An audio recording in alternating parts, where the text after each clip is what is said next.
خوشی پڑھو سارے الصلاۃ والسلام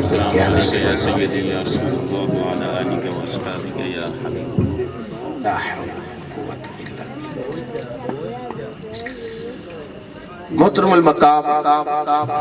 اے جڑیاں ساڈیاں بیبیاں بھੈਣਾਂ تے ماواں پیچھے بیٹھیاں ہوئیاں نے انہاں نوں گزارش ہے کہ یہ بالکل خاموشی دے نال بیٹھن تاکہ حضور دی محفل وچ آئیاں نے تے کچھ لے کے جاواں حضرات آج دی جڑی میری گفتگو ہے اے بڑی مختصر تے بڑی سمجھن والی ہے اور انشاءاللہ تواڈے تے بڑے بڑے پروگرام ہوئے ہون گے لیکن تساں میرے جان تو بعد ایک گل کرن تے مجبور ہوو گے کہ یار راتی جڑی محفل ہوئی ہے نا یہ ایڈی کوئی وڈی محفل تے کوئی نہیں لیکن جڑا بندہ آیا ہے وہ گلاں چند ایک کر کے گیا تے ستھریاں کر کے گیا انشاءاللہ اس لئے کوئی پیچھے کوئی آ رہا ہے تے وہ آ کے بہ جائے گا بس تسی چند ایک کڑیاں جڑیاں نے وہ بڑے ادب دے نال بہنا ہے اگر بچے ڈسٹرب کرن تے انو تے انہاں نوں اشارے دے نال سمجھاؤ مارنا نہیں کٹنا نہیں پجاؤنا نہیں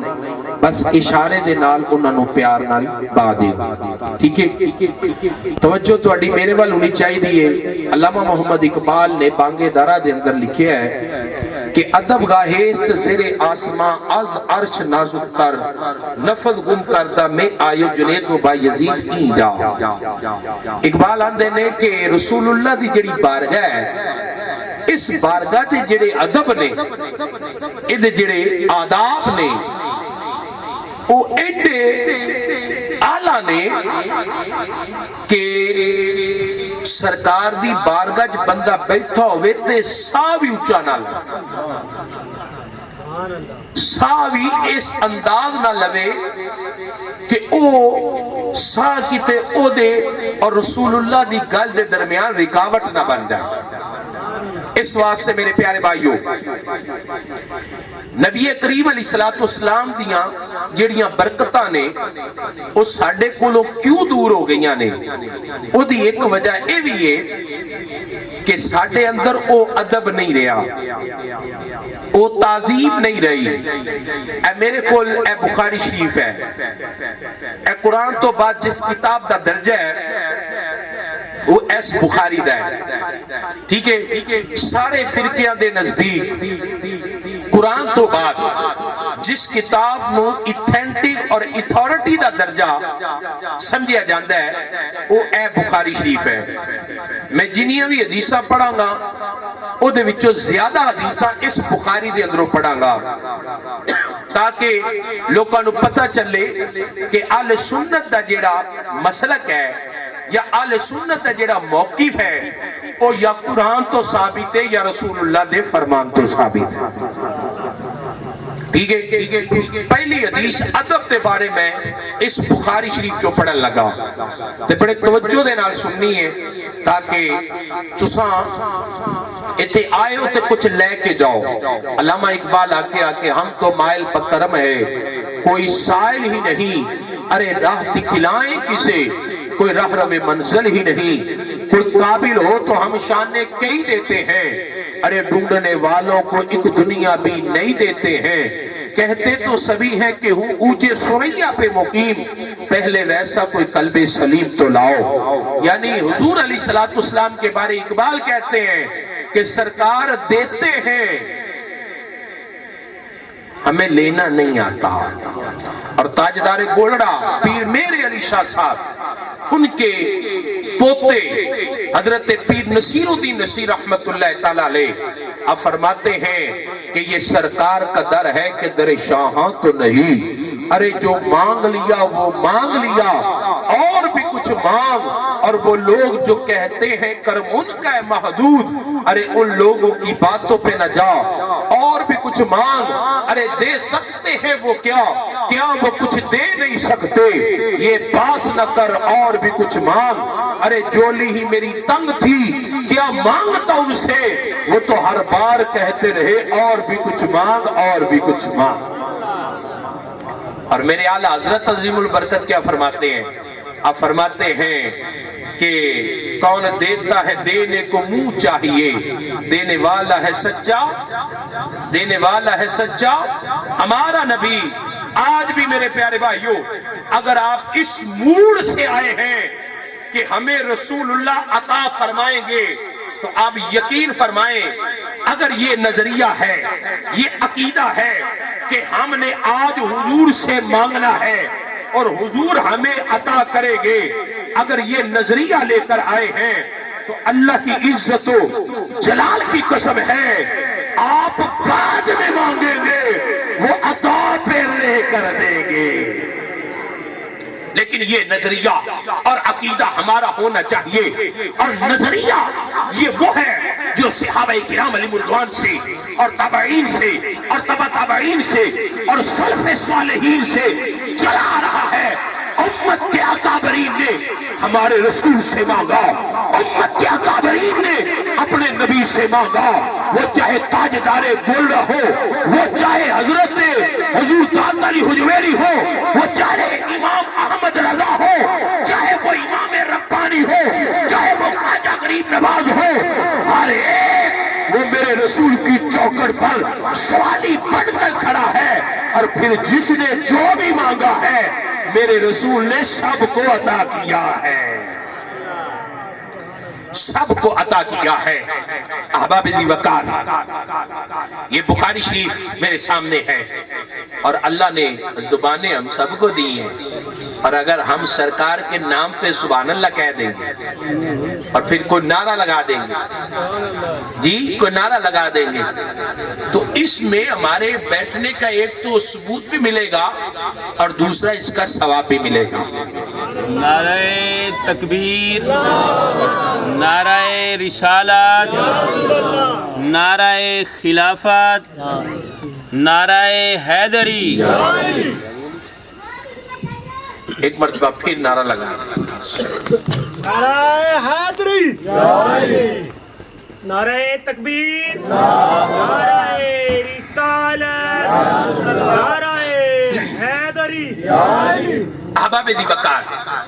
بخاری شریف کے اندر اور مسلم شریف کے اندر یہ حدیث شریف موجود ہے، اور امام ترمذی رحمۃ اللہ تعالی علیہ نے ترمذی کے اندر بھی اس حدیث پاک کو نقل فرمایا۔ مشرکین مکہ انہاں میٹنگ کی تھی، اور اس میٹنگ دے اندر ایک گل سامنے رکھی کہ یار اساں مسلمانہ دے نبی کو جاونا ہے تے اے تکنا ہے کہ جیڑا بھی اے مسلمانہ دے نبی نو ویندا ہے نا تے او دا ہی ہو جاندا ہے۔ مشرکین مکہ نے ایک میٹنگ کی تھی، اس میٹنگ دے اندر انہاں دا ایک سفیر، او دا نام عروہ بن مسعود، اسلام تو قبل اے مشرک سن، تے انہاں نو سفیر بنا کے حضور دی بارگاہ ول ٹوریا کہ جاؤ تسا جا کے اے تکو کہ جیڑا بھی مسلمانہ دے نبی نو ویندا ہے تے او دا ہی ہوئی جاندا ہے، او دے اندر کیڑی ایسی خوبی ہے، کیڑا ایسا کمال ہے، اور کیڑی ایسی جادو دی چھڑی ہے، او جس نو لاندا ہے او دے گیت گاندا ہے۔ صحابہ کرام علیہ رضوان نو منن والے ہو تے نبی پاک علیہ السلام دے گیت گاون والے ہو، او بندہ نبی پاک علیہ السلام دی بارگاہ دے اندر حاضر ہو گیا، اور اے جڑی میں حدیث تے انہوں سنوندا پیا اے بخاری شریف کے اندر موجود ہے۔ او عروہ بن مسعود جدو آئے نا حضور دی بارگاہ، انہوں نے نظارہ تکیا، اور سارے دا سارا نظارہ تک کے تے امام بخاری رحمت اللہ تعالی علیہ بخاری دے اندر انہوں دے جملے نقل کر دے نے، او کی انہوں کیا فواللہ میں نے بڑے بڑے دربار دیکھے، کیسر روم کا دربار دیکھا، کسر ایران کا دربار دیکھا، لیکن جو محبت، جو عزت، جو ادب، جو مقام و مرتبہ، جو تعظیم میں نے محمد عربی کے درباریوں کی دیکھی، وہ مجھے کہیں بھی نظر نہیں آئی۔